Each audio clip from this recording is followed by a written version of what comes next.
ஆளுநரை விஜய் சந்தித்துக் கொண்டிருக்கும் இந்த வேளையில் விஜய் ஆட்சி அமைக்க ஆளுநர் அர்லேக்கர் அழைப்பு விடுத்தார் என்ற தகவல் வெளியாகியுள்ளது. ஒரு முக்கிய தகவலை பார்க்கிறோம்.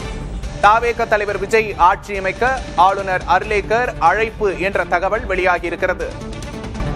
பொறுப்பு ஆளுநர் அர்லேக்கரை தாவேக தலைவர் விஜய் இரண்டாவது நாளாக இன்று சந்தித்தார். இந்த நிலையில் அவருக்கு ஆளுநர் அழைப்பு விடுத்திருப்பதாக தகவல் வெளியாகி இருக்கிறது. 108 எம்எல்ஏக்களின் ஆதரவோடு தனிப்பெரும் கட்சியாக தாவேக இந்த சட்டமன்ற தேர்தலில் உருவெடுத்திருந்தது. இந்த நிலையில் ஆளுநரை சந்தித்து ஆட்சி அமைக்க அழைக்க வேண்டும் என்று விஜய் ஆதரவு கோரியிருந்தார். இந்த நிலையில் ஆளுநர் என்ன முடிவை எடுக்கப் போகிறார், ஆளுநர் எந்த நிபந்தனையை விதிக்கப் போகிறார் என்ற எதிர்பார்ப்புகள் எழுந்த நிலையில் விஜயை ஆட்சி அமைக்க ஆளுநர் அர்லேக்கர் அழைத்திருப்பதாக தகவல் வெளியாகி இருக்கிறது. எத்தனை நாட்கள் அவகாசம், எங்கு விஜய் பொறுப்பேற்க போகிறார் என்ற கேள்விகள் நீண்டிருக்கின்றன.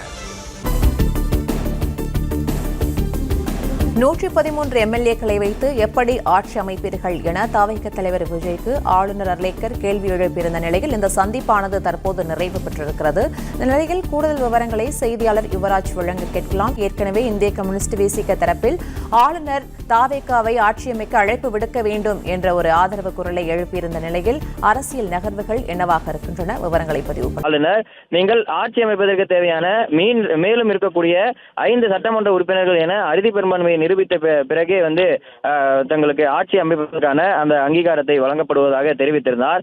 அந்த வகையில் தனி பெருங்கட்சியாக இந்த தேர்தலில் உருவெடுத்திருக்கக்கூடிய தமிழக வெற்றி கழகத்திற்கு அதனால் தங்களுக்கு ஆட்சி அமைப்பதற்கான அதிகாரம் இருப்பதாக தெரிவித்து தமிழக வெற்றி கழகத்தினுடைய விஜய் இன்று ஆளுநரை சந்தித்து கடிதத்தை வழங்கியிருக்கின்றார்.